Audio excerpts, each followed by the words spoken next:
Hello everyone and welcome to Phoenix Gaming. I'm your host Nick Henning, and today we're running through the Azul Ring Final, which was covered by Camilla and Z from Dice Tower. If you want to, you can go check them out, covering this game live on their website. But we're going to talk today a little bit about the strategy. The players here at this table, seat 1 is Scott. That's correct, but they actually have currently the names on the board inverted. So Scott's in the bottom right. My little tags there are correct. They'll fix them eventually on this stream here. Scott's a fan of the channel, so we're rooting for Scott. Andrew is in seat 2. Andrew is actually a local friend of mine here well, I'm in DC. He's across the river in Virginia, but we'll forgive him for that. So we're also rooting for Andrew. Danielle is in seat 3 and is apparently a returning player. And then, let me make sure I move. I think it's pronounced Szymon, like Szymon. I'm gonna do it so wrong. It's a Polish name. Apparently, he also said that we could call him Simon, so I'm gonna either try to butcher his name or say Simon throughout the course of this. Szymon, I don't really know, and I didn't meet him in person. I don't know very much about him at all. But we're gonna go ahead and dive into this game. Scott here is first. And immediately my eye is always drawn to the triple. So triple red up there seems to be the only triple. Now, that's not the spiciest of triples, because the triple red, if you want to put it in the third row, is all the way in the right-hand column, which is a little bit tough. And then even putting it, in the 4 or the 5 slot, they're kind of like off to the sides there. It's usually not so appealing to start with the reds. If you watched my video from last year, you know that I am a fan of essentially starting in the middle and expanding outwards. I think kind of key and most important in Azul is making sure that pieces connect with each other across the board. And it looks like Scott, as a fan of the channel, totally agrees with me there. He grabs those 2 yellows because they connect very, very easily to the rest of the board, which is a sweet pickup for Andrew, because Andrew gets to take 2 reds, which is basically as good as 2 yellows. It's not exactly in the middle, but it is one of the central 3 columns, and he gets to go first next turn. So that's the only thing that, going back to Scott's decision, I'm not sure I would have made the same choice, because now Scott has locked himself into a position where he has to go last on the second round. And so he might have considered, I don't know, maybe taking, there's no double. The double blues would almost have the same problem because the blacks are there. So, yeah, you maybe just need to go for points yourself. But it is, I do wonder how much he had considered kind of that aspect of what he was doing. Danielle here grabbing 2 blues to kind of continue the, hey, we're claiming 2s essentially in those central columns, which makes a ton of sense to me. I think that is also probably where I'd head. And we're just gonna go with Simon. I'm sorry, man. If I felt like I could do it better, I would try to say your name, pronounce your name appropriately. But I'm just gonna take the L here and go with Simon, which I heard Camilla and Z said you said was fine. So I'm gonna trust that that's accurate. Grabbing those triple reds now is pretty dangerous, because then you put triple blacks in play for Scott, who I feel like is probably gonna snap these up and put them in the 5 row. The triple blacks then go at the bottom of that column that he's already kind of started, and you can kind of slow walk your way to it. I'd be tempted to do that. There's also lots of double blacks in play. It's not especially good to hit that bottom column on the first turn because it doesn't connect to anything else, so it's fewer points, but it's just less work that he needs to do in the future and helps kind of lock up that column issue going forward. The thing that he has to worry about is the blues in the 3 spot and the teals in the 4 spot in that central column are going to be pretty contested. I find that generally yellows, blues, and teals, given that they're kind of in that central diagonal crossing the board, are the most contested tiles throughout the majority of the game. That's not strictly true, but I just think it's a good rule of thumb to keep in mind in terms of how things are going. If I'm Scott, I'm thinking, can I grab one of these double teals before the end of the round to kind of start working on one of those paths if possible? Andrew here, I think, would love most to get 3 yellows, but that dream is going to be pretty hard to pull off given that the yellows are kind of all scattered everywhere. So if he could get 3 blues or 3 reds, he'd be happy with that, because having things that are diagonally touching on the first turn is nearly as good as having them orthogonally touching on the first turn, because when you orthogonally connect them on the second turn, they'll basically score, it's structurally almost the same amount of points as before. Instead, he's going to go for a double teal here, which is interesting. That's a really long-term plan on Andrew's part to say, look, I'm going to essentially connect down the middle column, but over a row. And I think he's going for the double there instead of the bottom row, which is in the column that he already started, knowing that eventually he's going to be doing the middle column, and knowing that with 2, it's always easier to get 2 more. Getting 3 more is a real hassle, which I think, again, is why Scott ended up taking 3 blacks on his turn. Danielle here with the 2 blues, I think, would be happy to claim one of the double teals and throw them underneath those blues. I think that's one of the advantages that she had with starting blues compared to the other players. So that's where my head's at with Danielle, and I would probably take exactly those teals that she's grabbing right now, because it doesn't change anything for Szymon in terms of his options. Like, she hasn't opened anything up or changed anything in that way, and in fact kind of diminishes a few of his options, because it means that he's less likely, I think, to want to put more blacks into the middle, because it's, again, more of an advantage to the players after him. Now, he's got triple reds, so he wants 2 blacks. They go right on top of triple reds. There's no reason not to go ahead and grab them. And when he grabbed those triple reds, I'm sure he saw that there were just tons of pairs of blacks in play. So that was a thing that, yeah, even though it's locked on the side of the board, is going to score a lot of points this turn, which we're really happy about. We'd mentioned last turn that we thought that Scott was going to maybe be interested in grabbing those teals, but he surprises me here, and he actually throws it in the 3rd column instead of in the 4th column. The 3rd row rather than in the 4th row. Like I said at the beginning, diagonals at the beginning of the game, not the beginning, I said a little bit ago, but diagonals at the beginning of the game are just as good, I would say, as orthogonally connected things at the beginning of the game. So no judgment in terms of the placement there. And I think Scott actually made a really clever play by noticing that there aren't really double teals left. In fact, all you can really grab is a single teal. And so this is a good play for him and a painful play for Andrew, who kind of set up to grab a double teal himself. And so I actually really like that play from Scott. That's a kind of galaxy brain play, I think, in a lot of ways.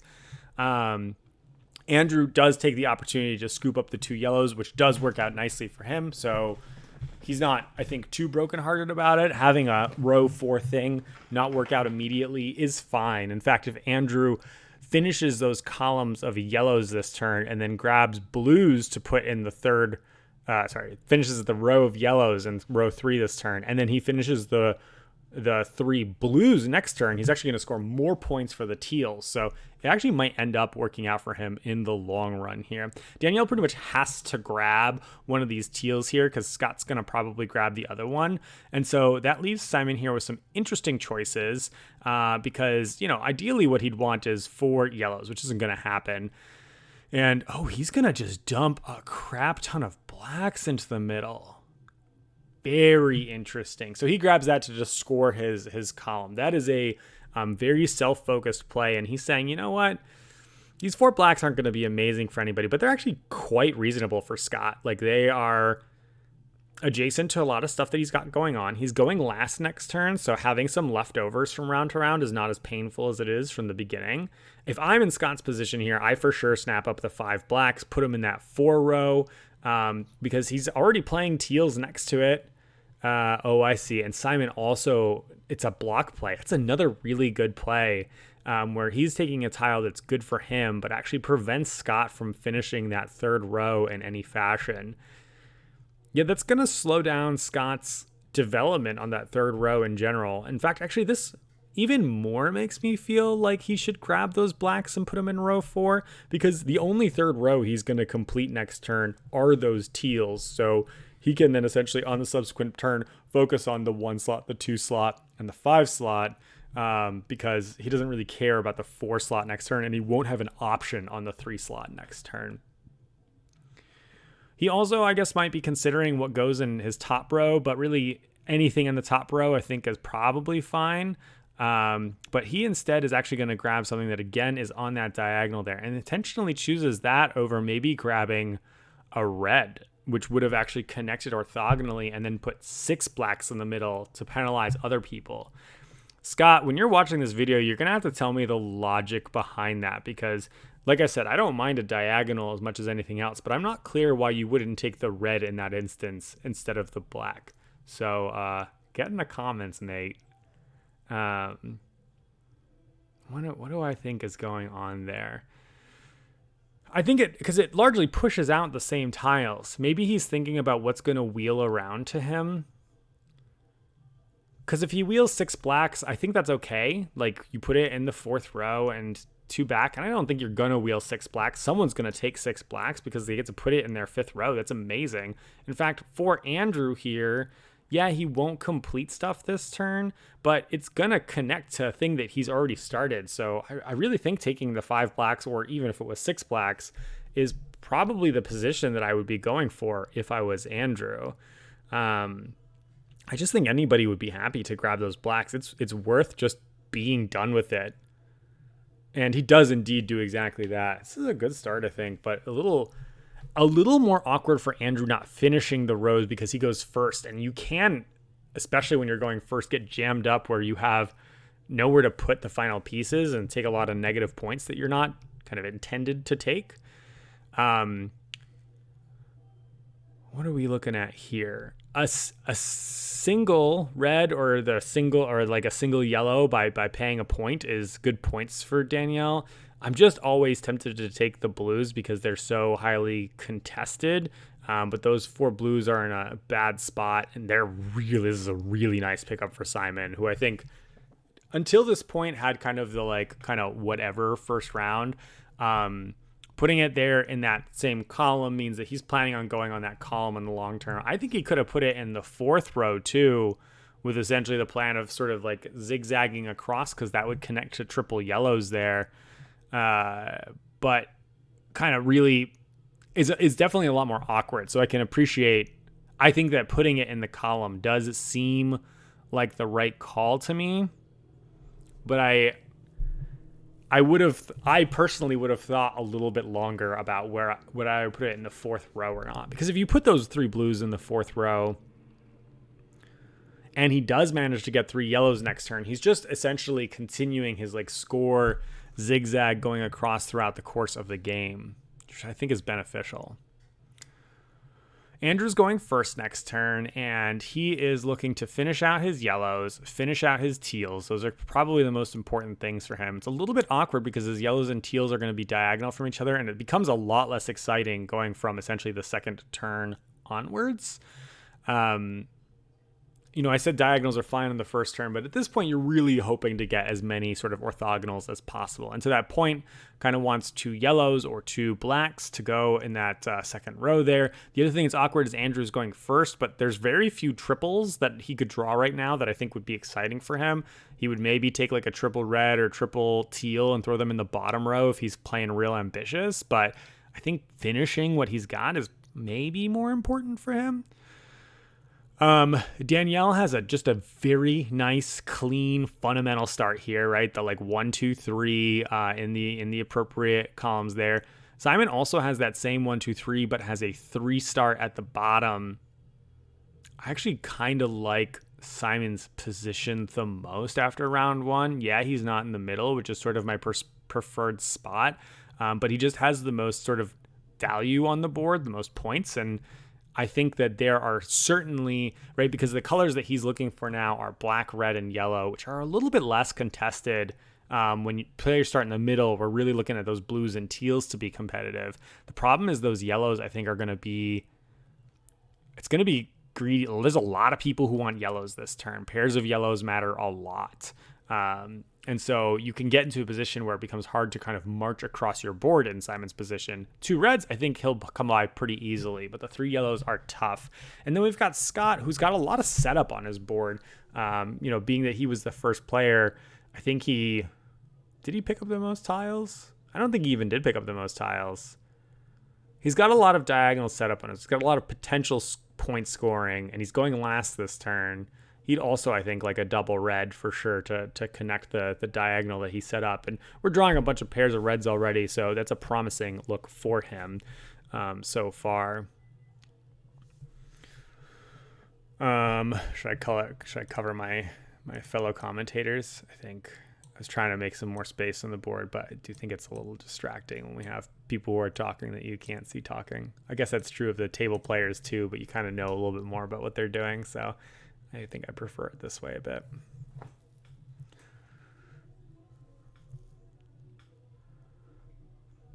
Yeah, pretty. Oh, that was exciting.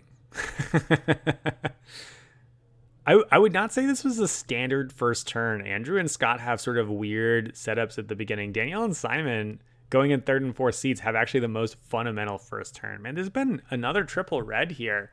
The triple red is a viable option for Andrew if he wants to go greedy and go for that bottom column. I don't think anybody is super jazzed to grab a triple red. Yeah, again, it's not something that connects super well to anything that people have set up, so it might not be high greed. We're pretty low on a fair amount of yellows. There's almost no blacks out there. If you're looking for blacks, you're in trouble. So Scott is not finishing out that bottom row, which is okay, but like a little bit of a bummer for him. There's only one black. Szymon might be grabbing that on the earlier side because it goes in his top row. He really wants it to march across the board. It's a little bit awkward for him that's something he might want to do early because Andrew also is looking at that single black. In fact, if Andrew is worried about Szymon, taking a single black as a starting option here is entirely viable because it's his best single tile, scores him good points. He's not too concerned about grabbing a singleton yellows everywhere. But I think probably what Andrew's going to take are the double teals because teals are not in pairs except for on that one spot. And he really wants to make sure, I think, that he finishes that fourth row, opening up that option for the future. So I'm putting him on taking those. And here we have it. He could have also, I think, gone maybe for double yellows because the double yellows are pretty important to him. And he's definitely not getting double blacks. But I think the odds that other people are going to take it are really low. Danielle here really prioritizing first player. We saw Andrew do the same kind of snap pick last turn. It was more powerful for him at the time. But for Danielle, I think it's also a little bit of a slam dunk. Like it's connected directly to her column already. So that's just going to be nice, easy points for her. I think the only consideration she had was whether she would take a double yellow instead. Szymon's not unhappy about that. It means he's going to go second next turn, which is just nearly as good as going first. I think Szymon's got a trap. Yeah, okay, great. I just think it's very bad if Andrew ends up grabbing that and you're in a little bit of trouble. Scott here. He needs to finish the stuff, but he's got lots of options with the teals. Can't finish it with the blacks. Single red here makes a lot of sense because he wants the red there and the double red on the other spot. No reason not to just kind of like clean those up while it's nice and clear. Nothing very exciting for him there, which is a little bit of a bummer, certainly. I'll also point out that if he had grabbed the blacks from last turn, then he could grab the triple reds and start kind of building out on the left side. But building on the bottom left side of the board while building in the top middle of the board is not a place that he exactly wants to be. So even if he had done that, it probably would be pretty sus to take that course of action. I think if I'm Andrew, I take the two yellows from the middle. He just wants to make sure that he gets those. It connects nicely. He's going to eventually kind of be moving around sort of the middle of the board. I think the only downside actually of taking those two yellows is that because of the way he's scoring and he's going to place the 4-row teals this turn, he actually ideally would rather place the 3 blues, the third row blue in that third column before placing the 2 yellows. But he's not going to complete those blues this turn because it's blocked already. And if he did it next turn, then he would have to be waiting for another round. And so even though that's actually kind of the ideal scoring system for him, it's basically impossible for him to execute because of the way the scoring works from top to bottom. So since he can't do it this turn, can't do it next turn. Now, if he didn't have those yellows in the middle and he had a way of getting 3 blues, then I would seriously consider not putting 2 yellows in the second row because he could then sort of connect all the pieces that he has, which scores him some additional points. I feel like I need a whiteboard here to sort of show the points, but you can maybe try it yourself and count the points, or trust me that that's how it works. And Andrew does indeed go ahead and grab those 2 yellows, but he grabs 2 yellows that I wouldn't have quite expected. He grabs them instead from the top right there. And he's, I think, trying to intentionally create some certain sets by doing that. Maybe he's trying to cluster the teals to make it awkward for Scott later. I suppose that's a possibility. Yeah, I'm not really sure. Get in the comments, Andrew. Let me know what you're thinking. I think he's maybe trying to set up other folks to do something. I'm not sure. Danielle, I think wants the 2 yellows. I think the 2 yellows from the middle is sort of my default pick here. Happy to see all those blues out there. I guess there's an argument to be made to grab 2 blues so that you could get 3 blues, but I don't think you're actually at this point competing with that many people who have blues, strangely. Normally blues are highly contested. I think in this case they don't happen to be. Szymon here wants to grab a pair of reds, but I don't think needs to do it just yet. I could see him grabbing a pair of blues to be done with it, but frankly, it'd be nice to finish the 4 yellows first, and alternatively finishing the 3 yellows. He just has a lot of yellow need, that 3 yellow and that 4 yellow spot, and then next turn he's also going to need the 2 yellow spot. So I really like the 2 yellow grab here. I think that's pretty important for him. And Scott sees the writing on the wall, what's happening with these teals, and says, I need to get out of here. I'm going to fix this problem. And then maybe this is what Andrew was angling for, was to get 3 teals, which he can throw into the 5th row there. I think that would be pretty legit. He could then grab singletons over his next turns. I think he's got still plenty of time to grab a single yellow. He really does need to make sure he needs to get a yellow, though. Otherwise, he's kind of locked in the middle of the board there, and I think that's a really crap position to be in. But grabbing the 3 teals here means that he could double column 3 and 4, or he could diagonal the teals. I think the 3 teals is a very nice pickup. Maybe he just galaxy brained last turn and he saw that those things were going to come out. I'm going to give it to him. I'm going to say that he planned this. Good for him. 2 blues for Danielle here, I think, seems to be kind of the du jour choice. Ooh, or 3 reds. Put him in the bottom row. She could be waiting, though, for a bunch of reds to get dumped into play because Andrew actively can't take them. Scott doesn't want to take them. Well, he does want to take 2 of them. So, like, there could be an ideal situation where there's sort of like 6 reds in the middle. No one wants to take them. And Danielle says, okay, great. I'll take 6 reds and throw them in my bottom row. That would actually be pretty sweet, frankly.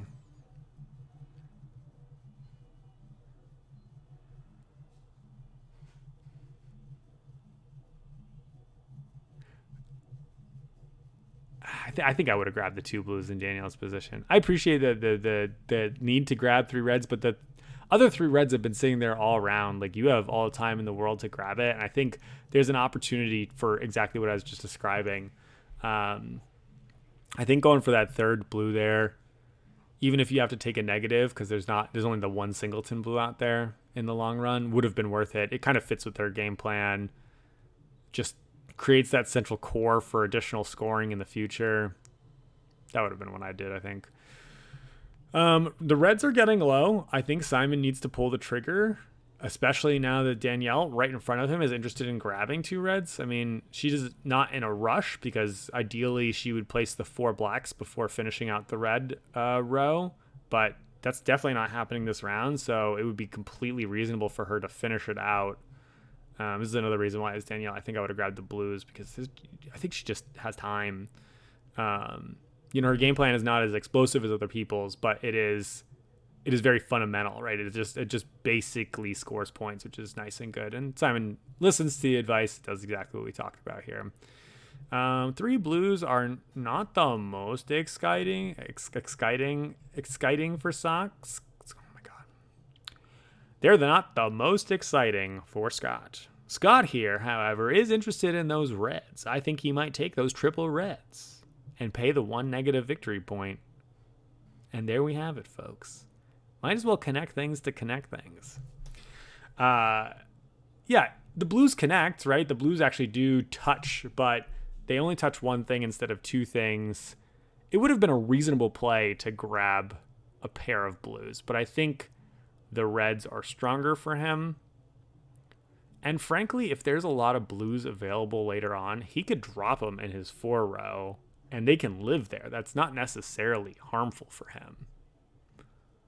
It is amazing how open the blues are right now. Andrew's running out of time here. He's going to get 2 things. He's got to count out, though, like if I take something, he doesn't want to be stuck with an absolute pile of blues. But he won't, because Scott is going to take blues. Otherwise, he just takes a pile of negative points. And so Andrew is going to go ahead and do exactly that. I think in Danielle's position now, you grab the blues. This is actually really interesting. I think you grab the 5 blues.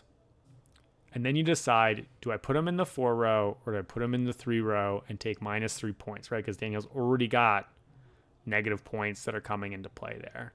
And then she's got to ask herself what's going to be wheeling around. So she has to look and see that Szymon is going to grab a yellow or 2 yellows, but probably a yellow. She's going to see that Scott is going to grab those 2 blues. And so she's going to be left with like maybe a red or a teal. She's happy with the teal. She's happy with a red. I like Danielle's play. It's expensive for her, right? She just paid 3 points, but it's going to score some points. Sets up stuff nicely for next turn. But I think grabbing those reds put her in this position, ? I think she could have gotten away with just 1 negative point if she'd grabbed the 2 blues next turn.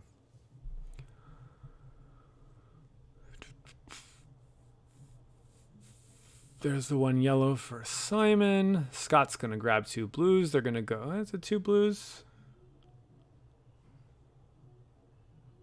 He wants teals the most because it connects to the black there.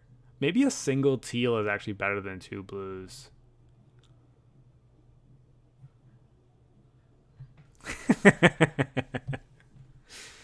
Andrew here is just going for some points. Can't be black. I think it's probably red, right? Red doesn't kindly connect, right? Because it's red and then he puts the yellow in between, which is a little bit awkward. He'd like to connect the yellow first and then connect the red. So actually it's very close, but he could grab the 2 yellows, place the yellow on the diagonal with the plan of taking a singleton red next turn. But I think if there was a singleton yellow and a singleton red, taking a yellow would probably be the right call. But because it's a point penalty for taking the yellow, I'm more inclined to take the red. I guess I would ask the question of what do I want my opponents to not have? But I would say that I think that Danielle is maybe a smidge behind right now. And Danielle taking 2 blues is not inherently that bad for her. Or she could just take a red. I mean, I think her preferred play is to take the singleton red. Anyway. Doesn't want 2 yellows. And 2 blues is sketchy. 2 blues, I think, has to go in the 4th column. I think Danielle takes the red and doesn't commit to that 4th column. Because she really wants that 4th column to be blacks. It's sort of a little bit of a wasted claim here. Great. And then that works out amazingly for Szymon, who gets to take 2 blues that connect here. Now, he could have made an interesting call of whether that goes into the 4th row there and start setting that up with really, really long-term plans. But I think that's a bad call. I think just finishing and clearing the row here is better. So I like that choice. Szymon got away he just got away with it this round. He connected all the things from his column and finished the bottom row, taking no negative points and getting in a 2nd place. Really, really like this turn for Szymon. Danielle had a nice connection turn, but has a little bit less going on. And then, of course, ended up having to pay more victory points than you would hope to, given the way that things worked out. So I think definitely a beat behind there. Scott got the pieces that he needed to complete the top parts of his board and just make sure he's kind of continuing scoring, but it's really going to depend on what happens with those 4th and 5th columns in the long run. He also really, really, I think, wants to get 3 blues in that middle row. And unfortunately, he's sitting behind Szymon, who also is interested in claiming 3 blues this coming turn. So that's something that he has to be wary of. Andrew here, meanwhile, the problem is that his board is just disconnected AF, and he is scoring okay points with those yellows as they're kind of connecting on those diagonals, but it does mean that he's also interested in claiming blues, and he's sitting behind 2 players who also have competitive needs for those blues. So the fact that we had this round of blues not being a concern, suddenly they're going to become a very abrupt concern. And this is something that actually might work out to Danielle's advantage because she doesn't have the same needs as the other players at this stage. What Danielle really wants to accomplish is getting 4 blacks, because if she gets 4 blacks, then the 5th red is actually quite valuable. And then of course just continuing, but she can continue in either direction. 2 reds, 2 teals, either is fine for her. Black and a blue doesn't matter. Frankly, if she does one and the other, that's fine too, because in the long run she'll then just aim to do the other one. So she has a lot of options at this point, even though she's kind of behind, I think, in scoring. That is well, she's not even that far behind in scoring. I guess what I more mean is like in board position, like number of tiles placed into play. Like she's got 6 in play if you count on her board, but the actual like number of tiles that were required to place those into play are a little bit fewer. I think I may be understating her position though, so I should check that. Everyone's very live right now. I mean, there's no one that I think is in a terrible position by any stretch of the imagination. I'm most worried for Andrew right now because I think he needs blues sitting behind players who need blues, and that is going to be a little bit difficult. And we had a lot of blues get pulled off the board last turn, so I don't think we're going to have, a flush blue turn. We're seeing lots of pairs here, so there are certainly options for folks. And we're going to dump a bunch back in and reshuffle.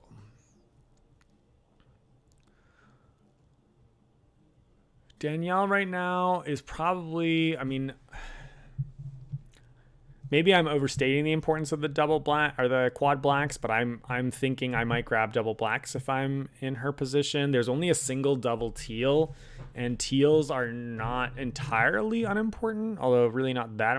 Yeah, teals are like so for other players. So I don't know. There's a double teal and a double red, and she wants one of those. But I don't think anyone else wants reds right now, like at all. Yeah, because they mostly each have their 2 reds filled up. They don't have spots. Most players are not looking to expand out to that 3rd red. The 4th red doesn't touch most players' spots. So I think she's a little bit safe on the double reds. She also wants to try to put something in the middle that Szymon won't immediately snatch up. So ideally grabbing something that puts stuff into the middle Szymon's not so interested in would be cool. So for instance, grabbing the 2 blacks with the teal and the yellow. A single teal and a single yellow are both not terribly exciting for Szymon. Szymon, like I said, I think has got to be looking for blues. He wants a pair of yellows. There's only 1 pair of yellows, so he might be grabbing that. But the triple blue, I think, is one of the most important competitive things. She goes ahead and grabs a single red to start off with. I don't entirely understand that choice because there's a couple reds in play. And there are other players who do want single reds, right? Szymon wants a single red. Andrew wants a single red. So maybe she's just saying, look, it's too dangerous. These people all want their single red spots. But I don't think that's the thing that they're going to prioritize in this moment. Szymon actually does go ahead and grab those yellows. This is a slam dunk for Scott, who's going to rip those 2 blues in first play next turn. Thank you. Yeah, that's a huge turn for him. And in case I haven't made it clear, I think blues are the contest here. I think Andrew absolutely needs to get on this right now. He needs that 3 blue spot. So he takes 2 blues and put them in that 3rd row because he's got to connect this mess that he has. I guess he could do it with 4 blues too, but then he needs the other 2 blue spot. And it's just dangerous in case the other players start also contesting it. Like if both Szymon and Scott say, okay, I'm going to do blues and I'm going to go for the 3rd spot. That could leave Andrew just completely holding the bag again like he was last turn. Whereas if he takes the 2 blues, there's a couple singleton blues out there that he could then scoop. So I think 2 blues into the 3rd row is the way to go. 2 blues into the 2nd row is also just fine in terms of point scoring immediately. But then what does he do with his 3rd row? He hasn't connected his bottom and his top. And in the long run, the 3 blues, like he needs that spot. He can't win this game without it. He's just set up too much. He's committed too much there already. It's a lot of points. It's the column. Between now and the end of the game, it must be completed. So I think now is the time to do it because it continues connecting his board. He could grab double blacks for the second row if he doesn't end up getting double blues. Like, there's options there.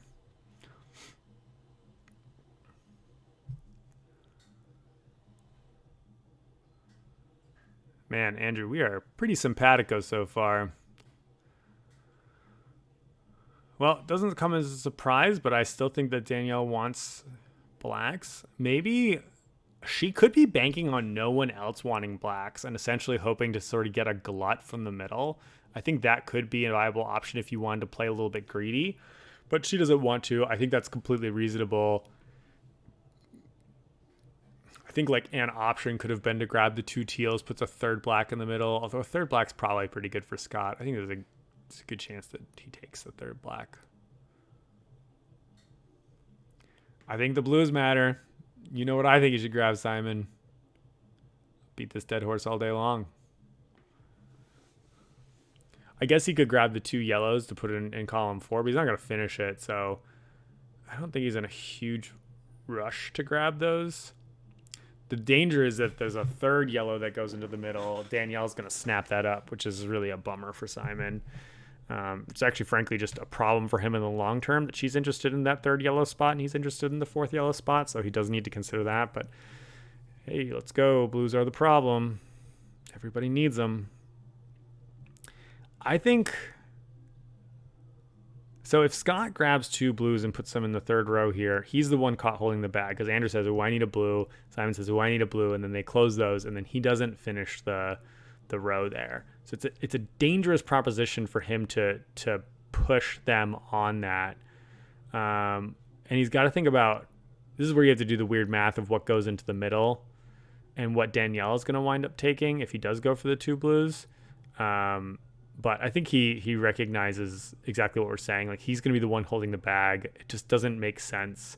So he just grabs the thing that is going to score him points now, that yellow up there. Totally reasonable. I think he'd be fine with just a teal too, by the way, because the yellow scores slightly more points after he's placed the blue, because then he would have kind of connected the row and column, and he could take the singleton yellow next turn. But in fact, I actually wonder if Scott's best play there would have been to grab two yellows with the plan of grabbing the third yellow, because once he grabs two yellows, no one else is really that interested in grabbing one yellow, and he could have grabbed that third spot there, which connects to a couple things for him. I wonder if that's what I would have done. And this is exactly what I was talking about with Danielle being greedy. I don't think anybody wanted the blacks. This is kind of the second time this has happened this game for Danielle, where she started on a color and then that color has flooded the market, which is extremely awkward. The other thing too is that those two reds became three reds. Yeah, this is not the ideal situation. And Andrew, seeing that there wasn't pressure on the blues, said, all right, cool, sounds good. I'll just grab this red where there is maybe a little bit of awkwardness here. I'll create awkward situations for other people.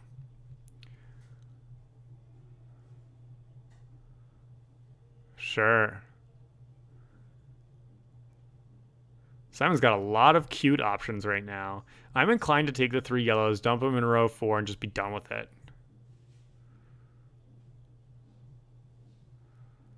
Because he needs it eventually. The odds that he's going to get a 4 is low. So getting started on it now seems pretty nice. He's not going to be stuck holding the bag on blues because, him and Andrew both... Oh, he needs another blue. He could grab a blue. Just grab a third blue. Now might be the time to do that.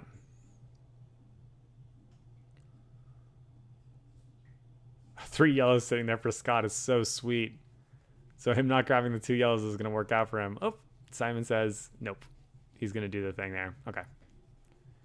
I like it. I mean, I think that's the play I would have made in his spot too. I think he's got options with the blues.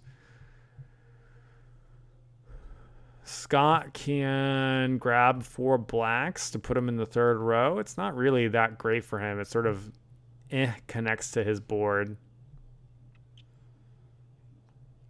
He doesn't really want to... Maybe he goes for the teals. Take the 2 teals from the middle because there's 2 teals and a 1 teal left, and then try to finish the 4 teals. I could see that as an option. Is he finishing the bottom or is he going for the third? Okay. Yeah, it's a little bit too many negative points in the bottom, and he's not going to finish the third row, I think, this turn anyway. I dig it.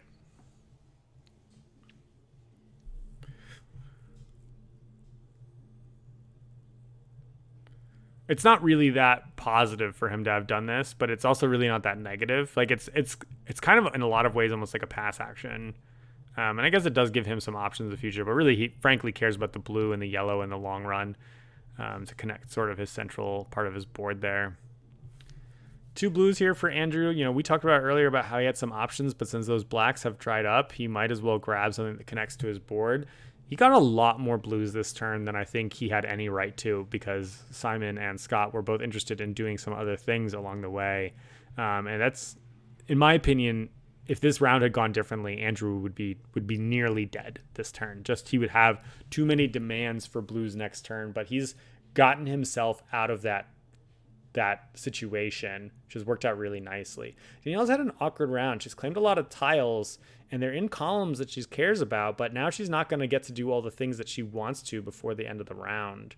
Although, you know, she'll finish row 2 and row 1, so it's not like it's horrible or anything. I think probably what I would do in her position is grab the 2 teals, because then what it does is it jams Szymon with the second blue, which hoses Andrew a little bit down the line. Scott loves that as an option because then he's going to get the triple teals to finish out. The other option for Danielle, I guess, is to grab the reds and then take a negative point, but I don't see why that's any better than grabbing the teals. It might make sense for Danielle to grab the 3 teals and put them in the 2 slot, take the negative point so that Scott can't take it. But then it's good for Andrew and Szymon that they get kind of singleton of blues. So I don't think that Scott's so much of a threat that you would choose to kind of jump on a grenade in that way in this instance. In fact, I think Scott has one of the lowest scoring boards right now. He's going to have a sick turn where he's going to score quite a lot. There's his board right there. So he's got 9 points, but yeah, he's going to have a good scoring turn, but he's not the person that I would say, oh, definitively you're winning right now. Could also be considering grabbing a singleton. Like, what if she just grabs a blue right now? If she grabs a blue, Szymon grabs the other blue. Okay, if she grabs the blue with the teals on it, dumps 5 teals into the middle. No, that's bad because Szymon will grab the 5 teals then maybe. If she grabs the blue from the middle, then Szymon can grab the 1 blue that's there, puts 5 teals into the middle, which means that Scott has to take 4 negative points if he wants to claim those teals or just some blacks. Then we have Andrew with black or reds. Maybe just takes a black and dumps it in the negative points or throws it in the 4th column. And then 3 reds come back to Danielle, who gets to put them in the 2nd row. I guess Andrew could take the 3 reds and then Danielle doesn't get to score the 2nd row anyway. Oh, I'm saying all this stuff, but Danielle already has a singleton black up top, which is completely limiting. Oh, did I just miss that Danielle took a turn? She took a single black. Okay. All right, so I somehow missed that we'd already passed the turn maybe while we were doing a little fade cut there. It's not a fade cut, I know. I don't know that much, but I know that that's wrong. And then Szymon is going to choose this path of violence that I was just discussing with grabbing that single blue there. But Andrew's going to get to claim that single blue that Danielle left behind. I think this is the right call for Scott. Cleans up his board. It's the thing that he needs to do eventually. The -4 points really hurts, but he's just jamming stuff on the board. His endgame scoring, I think, is going to be one of the highest because he's just got a lot of pieces out there. So even though he's taking the negative points, he's like essentially playing like an area control game more so than these other players who are focusing on the points here. And this has got to go in the 2nd row, right? Yeah, okay. And then this singleton black here, I think is just going in the trash can. I think it's a mistake to put it in the bottom row.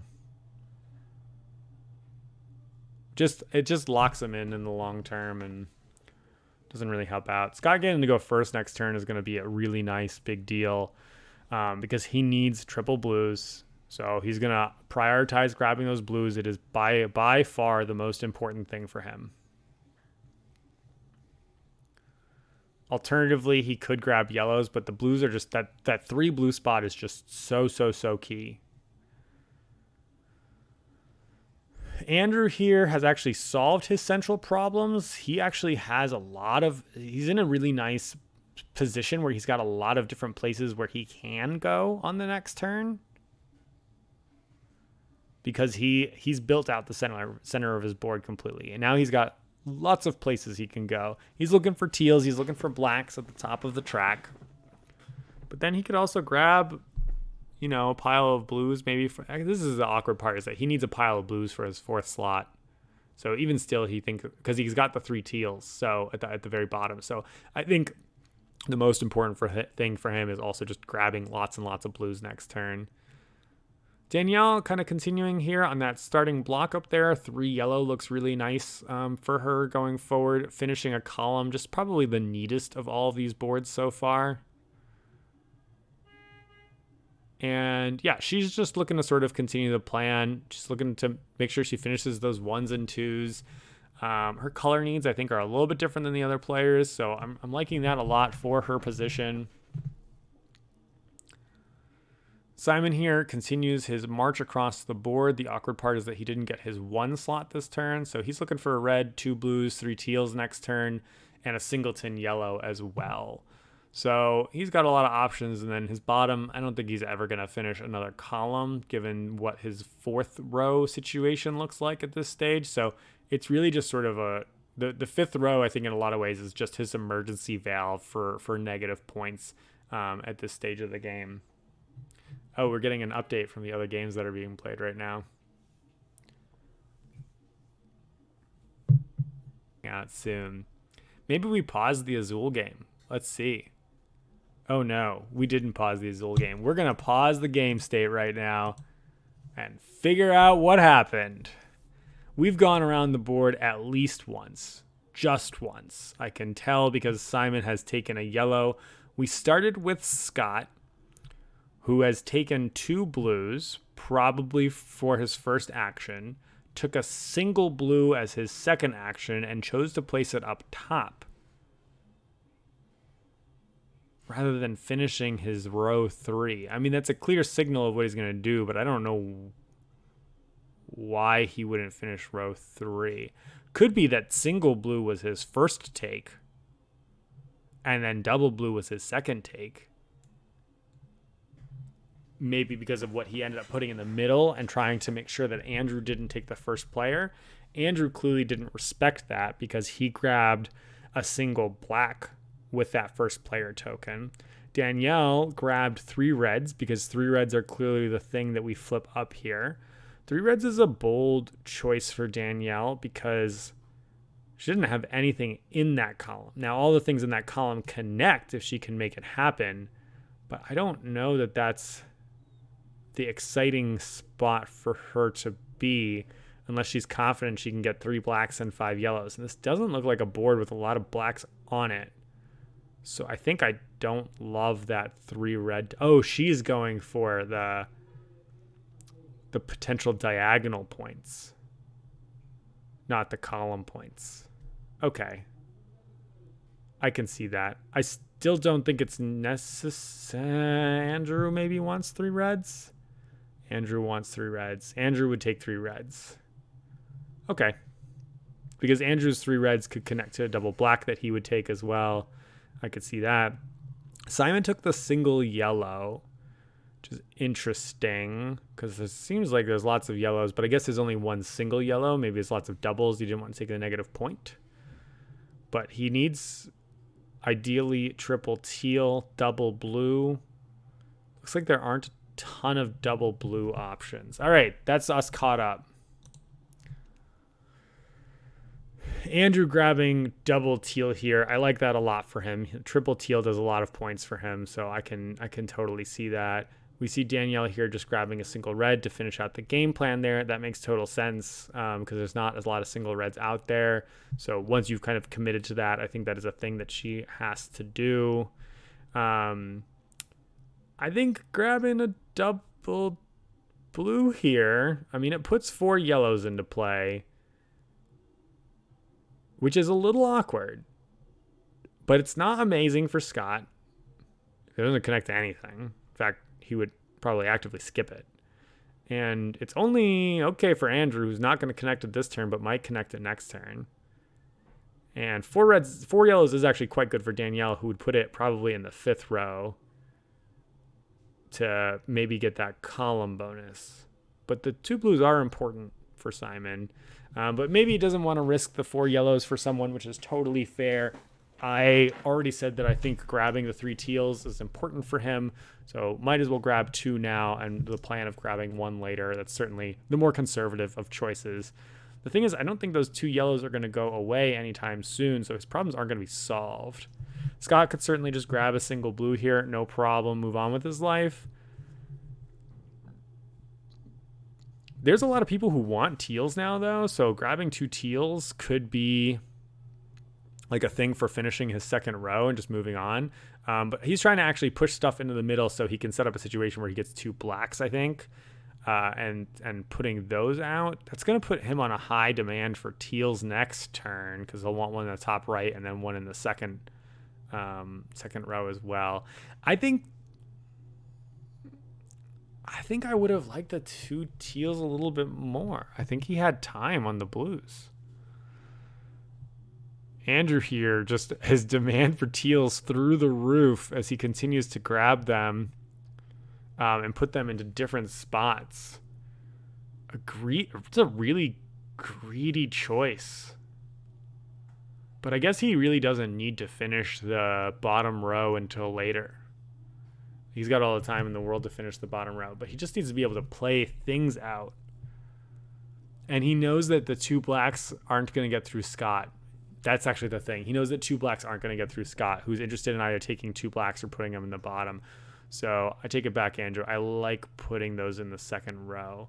I just find it a little bit goofy to have chosen to do that later. Like, if that's the well, I guess the game state has updated. It's just interesting, right? Because he put the 2 teals in row 3 on an earlier take. Danielle wants 2 teals or 2 blacks, right? You want to get that 2 row set up this turn. Also wants a single blue or a single teal. And the single teals are going to be a little bit messy, so now might be the time to grab one. Sure. Yeah.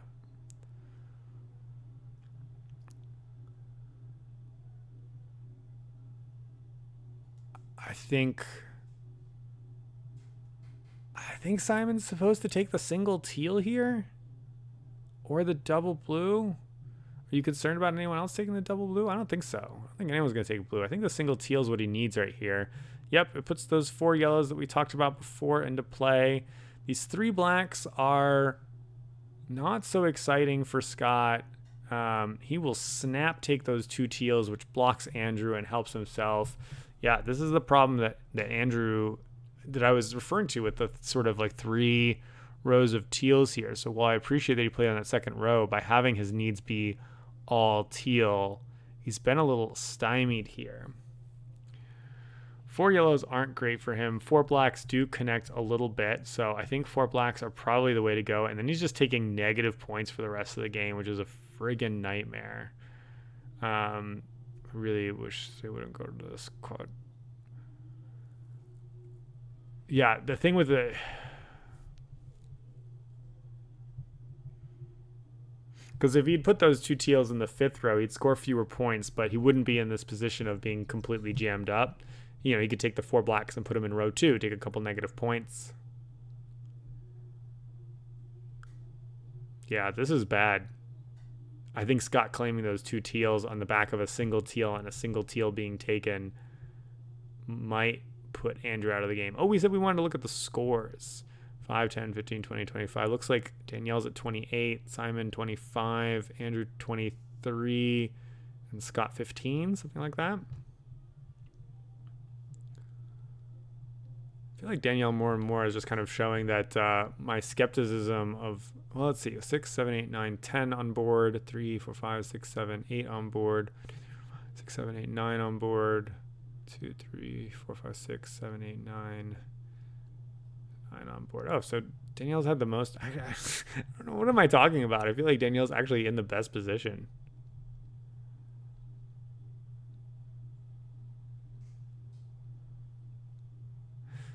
Could be that Andrew's trying to figure out what he could take now that he could then take again next turn.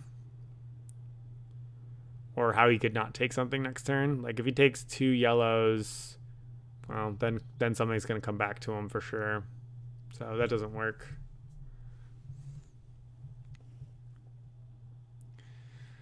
He's got to think about what other players are taking. Danielle could be taking 4 blacks to put in row 2. Or the 4 yellows to put in row 4. Actually, the 4 blacks, I guess, could go into row 3. That would maybe be viable. The problem with Danielle's sort of early claims on those reds is now she's not going to get to do the 2 and 3 thing because she did the 4 thing, and that 4 one is not very good, right? She could also take the 3. Actually, taking 4 yellows and putting them in the 3 slot is pretty dang good for her. Because also it then connects to the 3 reds that she wants to take next turn. So if 4 yellows are available, that's my guess on what she's going to wind up taking. Szymon needs blues, so I think he would take 2 or 4 blues and put them in the 2 slot. Scott would be happy to take blacks. 4 blacks would go in the 4 slot. If it's 4 blues or 4 yellows, those go down there. If it's 2 reds, I think they maybe just go in the trash can for some negative points.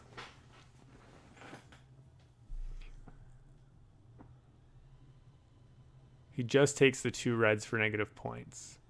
So he's saying, what? Claim on yellow. Claim on yellow. Claim on blue. It's going to go yellow for Danielle, blues for Szymon, blacks for Scott, and then a pair of blues for Andrew. But why didn't... If Andrew grabbed a pair of blues...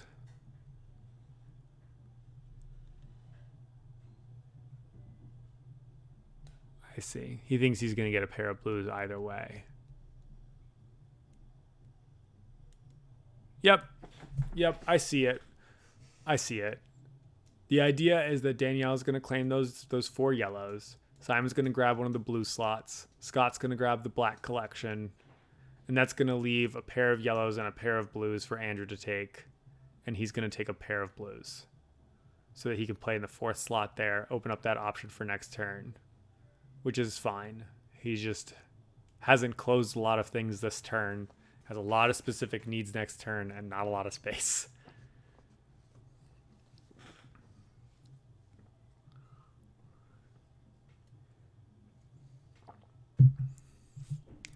Danielle, I guess, could be considering taking the blacks right now. But the yellows, I think, just are better. They just score more points. It just means that, oh, she does still have the power to end the game because she can do the top row.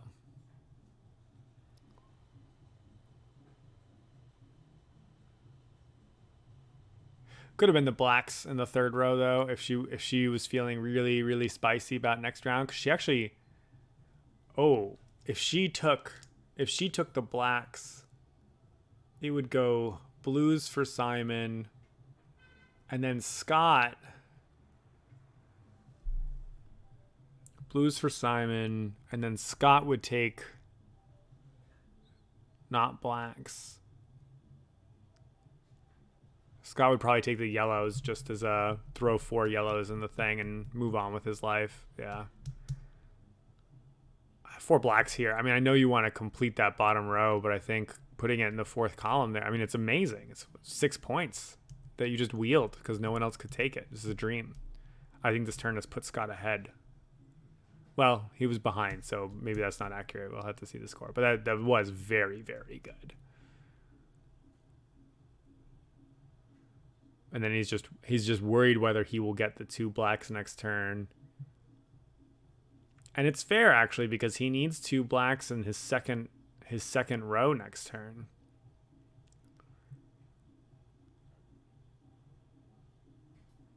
So does he if he leaves his options open by closing the bottom row, he can't be hosed. So he's got to be feeling, if he puts it in the bottom row, that's the conservative play, right? So that would be him essentially indicating, look, I'm going to score enough points this turn. I've got a great setup. I've got the most stuff sort of completing this round, a lot of points that is going to be scored. But this play that he's choosing right now is the maximum point value play. It just means that he's really got a high need for blacks next turn. And he's going last. So I think he needed to look around and consider if other players need blacks. And the thing is that both Andrew and Danielle are perfectly content to take 2 blacks next turn. In fact, proactively content, I think, to take 2 blacks next turn. So something to be wary of. 2 yellows for Danielle is really nice. Danielle, next turn, if she gets a single blue, double teals. Oh, this is if she had taken the blacks. Yeah, there's, I think, in a dream world, she could finish that left column, but I think that's quite unlikely. I think what she really wants is 3 reds, 2 blacks to host the players that want blacks, right? Scott, I think, is probably the main contender right now. Szymon is in a good position too. Yeah, everyone is doing pretty well this game. I think Andrew's in the most trouble given the way that turn went down and how limited his space is. He might be stuck holding the bag. We got to see what the scores look like too, because we're at the stage where the score differential is enough that it could make a difference. By end game, we're going to see Scott completing 1 column. Oh, and if Scott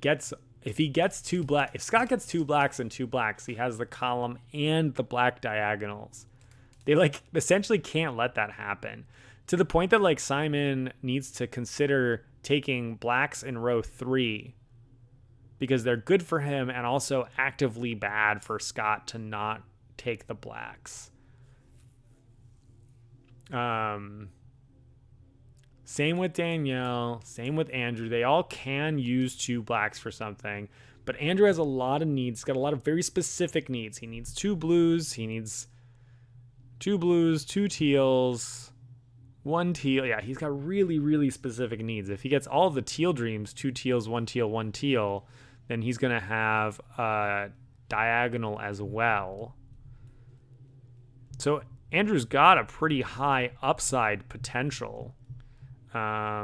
Points wise, looks like Andrew's at 5, 10, 15, 20, 29, and Danielle's maybe at 39. So that's a notable gap to try to cover. I don't know if Szymon moved his points yet because I feel like he was at 25 last turn. I think the same is true for Scott, actually.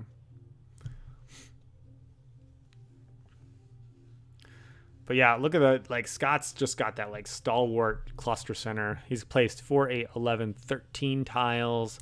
Andrew's placed 3, 7, 9, 11 tiles. Danielle has placed 4, 7, 9, 11, 12 tiles. Szymon's placed 2, 10, 12 tiles. Scott's up a tile. Quantity of tiles placed is not necessarily the end-all, be-all, but it matters. We haven't moved Scott's score yet. Clearly, we just care about the score on the paper because they've not been great at updating their scores. I don't think there's any way that Scott... Did he score already? I don't think there's any way that he's only at 15.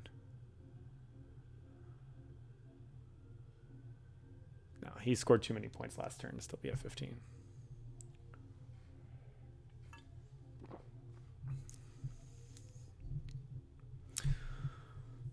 Couple of pair of blacks out there. Andrew is not seeing a lot of teals so far, which is definitely painful.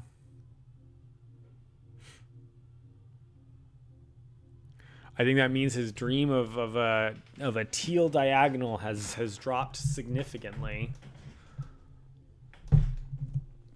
He's got to be worried about Danielle grabbing 2 teals. Szymon grabbing 2 teals. But if we just don't flip them because they're already in play, right? He's got 5 on his board. That's the other thing, is that by having himself stuck in that color, he's removed 5 from the bag reshuffle. A lot of blue pairs. Blue's suddenly not that exciting anymore, but it does give Andrew some space about dealing with that fourth row, or scoring that 4th row. There's a pair of teals right there. That might be the opening pickup. If he wants to complete that column, he's pretty good on the 2 blues. And I mean, a column that connects and is worth it, I think is probably the grab. Teals are a problem. Not that many blacks. We flipped those initial 2 pairs of blacks, but that was kind of it. Yep.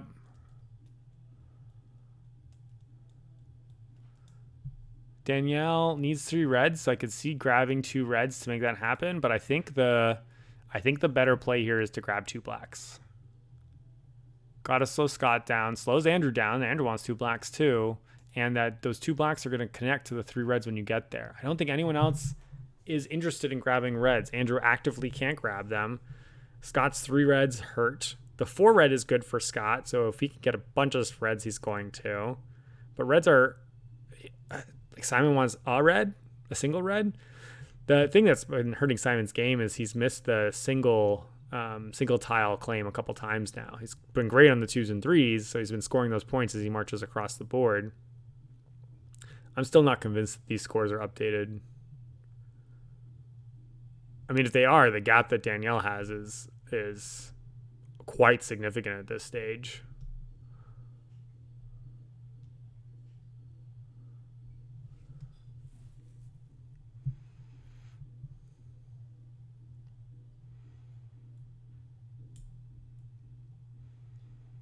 I think the 2 blacks. I guess there's a world where this game doesn't end this round. No, there's no world where this game doesn't end this round. It would have to be like Szymon and Scott don't want to end the game. Yeah, there's no way the game is ending this round. The 2 blacks also for Danielle, it's going to score more points because it's on the... It creates an L, right?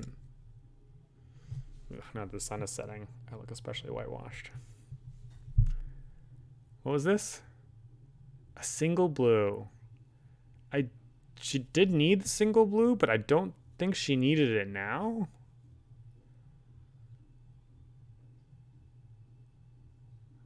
What a curious choice.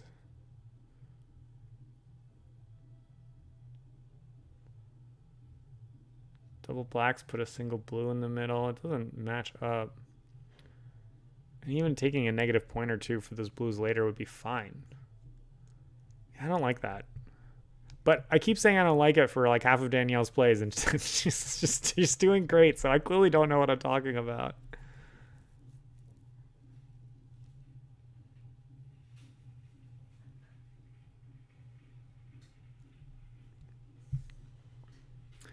Szymon here, I mean, I've said it a bazillion times, but I think contesting the 3 blacks is very real. There are no double teals out here, so an option for Szymon is to grab 1 teal, hoping to get the 2nd teal. But I think he's actually got a faster path by grabbing 2 blacks, so that you have a 3rd black, right? Either way, he closes a row. And the only other thing that he's trying to get the blacks, he's trying to get the teals. And then other than that, he's getting like a red. Yeah, 1 red, blacks, teals. But the red, I think he's fine. There seems to be a handful of reds out there.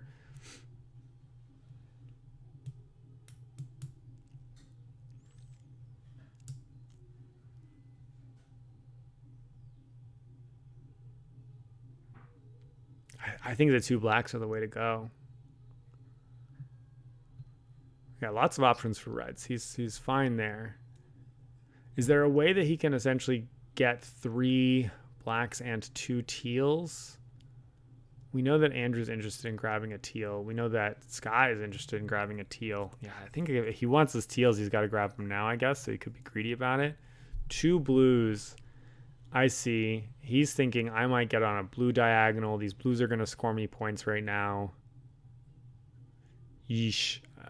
So the red is it's like 6 points for him to play that, right? Whereas the blue up in the top is worth 1 point for him. So by doing a column, just comparing the top row, it's only plus 5 points for him for doing the column, grabbing a red instead of a blue that goes into the top row there. And he's got to finish the thing. I think Szymon has just given up too much by claiming the blues. I think continuing on his path of going across the rows was the way to go here. Scott grabbed something real fast. I'm going to assume it was 2 blacks because that's for sure the correct call. Yeah, 2 blacks, finishes his bottom column. Definitely. Andrew grabs the 2 teals. Danielle happily snatches up a couple negative points for the 3 reds. That finishes the diagonal there.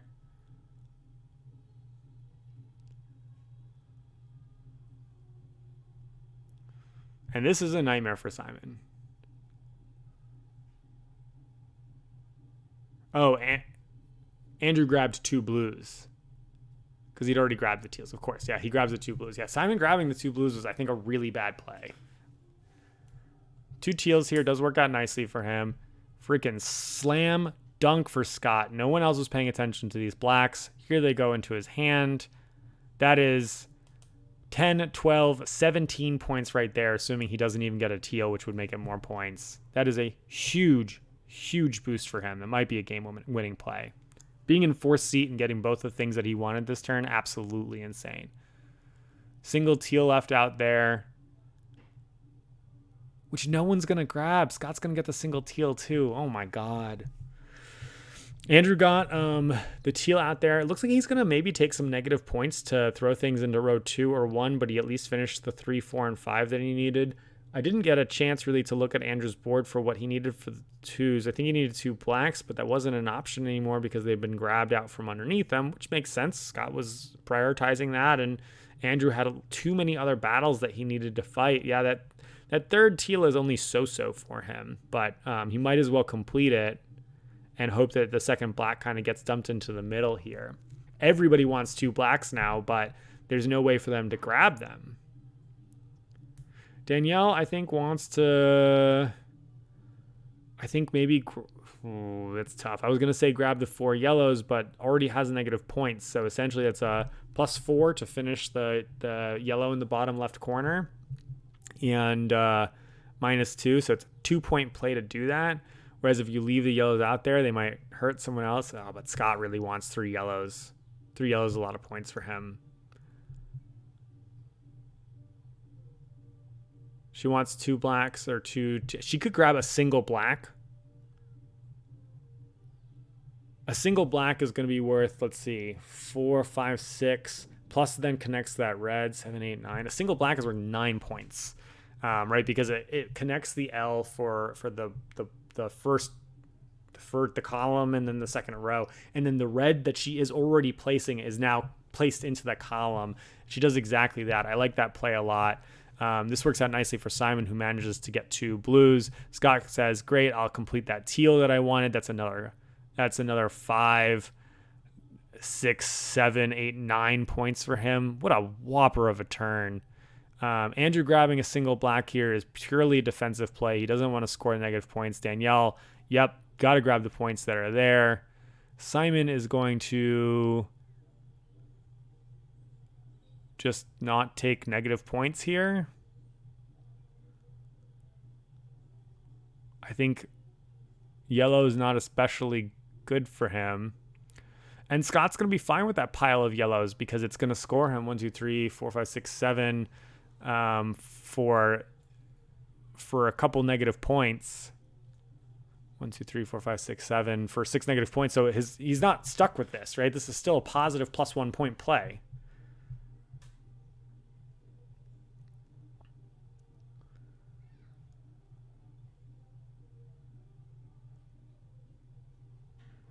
Yeah, wow. Monster final turn for Scott. Passable final turn for Andrew, but passable was not enough.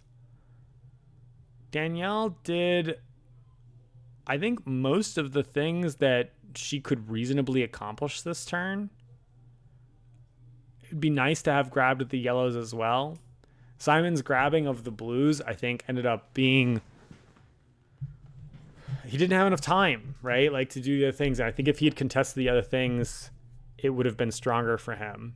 I don't know that he would have won otherwise, but like he again did not get the top row. I think because he had to spend that time picking up those blues that were only worth 6 points to him.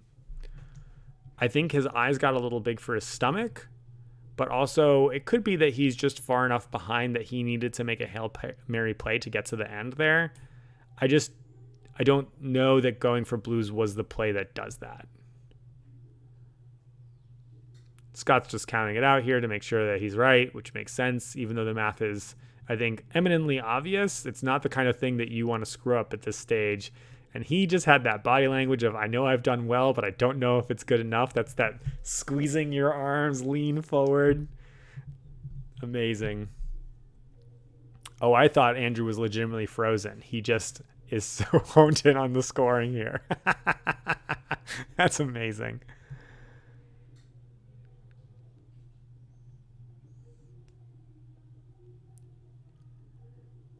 All right. And are they doing endgame scoring? I think not. They're just doing the one-off scoring. And they're just doing it all on the...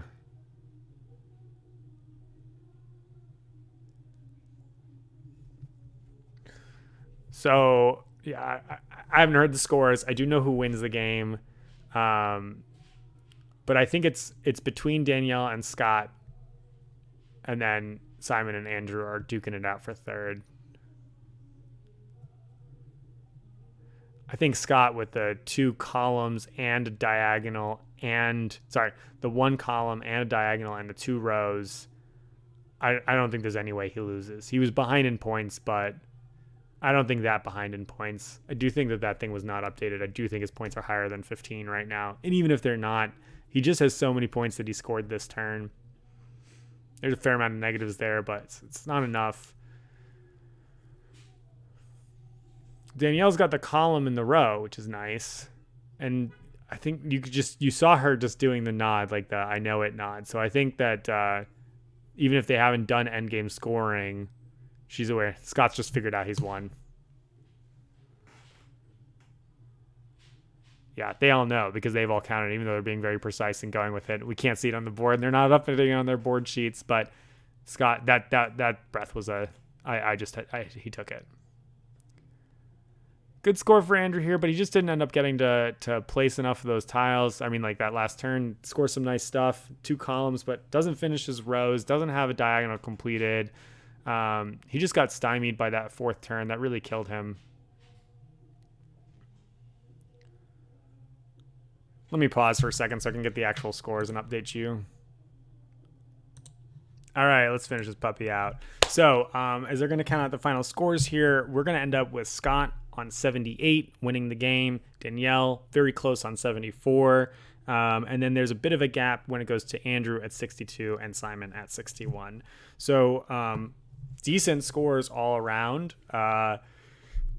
Scott's board certainly indicates someone who would have a much, much higher score, but he took a lot of negative points throughout the course of the game. I think it's because he was comfortable taking piles that would sort of continue to, like the area control plan that he had. Like, you just look at his board right now, he's just got it so much more filled. At the end of the game, he's played 5, 10, 14, 16, 17 tiles to Andrew's 7, 10, 12, 14. So 3 more tiles placed. Danielle, 5, 9, 13, 15, 16. So only 1 behind Scott.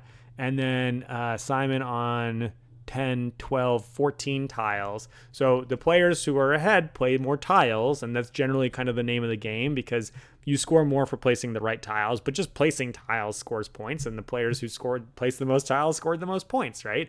So just getting things and making sure you're closing out is such a key. Oh, Scott, what a good face. I love that reaction.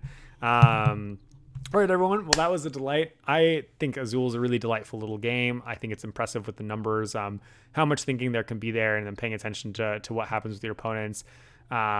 It's also really tough. The points where I say, hey, I didn't agree with a player's choice or anything like that, it's impossible to say what would have happened afterwards because the actions that people take causes such a chain reaction that we couldn't definitively say, hey, this person takes it under this and that circumstance. I was really impressed with how Danielle kept making plays that I wouldn't have agreed with, and she just kept kind of coming out ahead on points in a way that I necessarily wouldn't have expected. So it was cool, and I'll have to kind of consider what I'm doing with my play to kind of open up my options in the future. But thank you everyone for watching. Hope you had a nice time, and see you next time.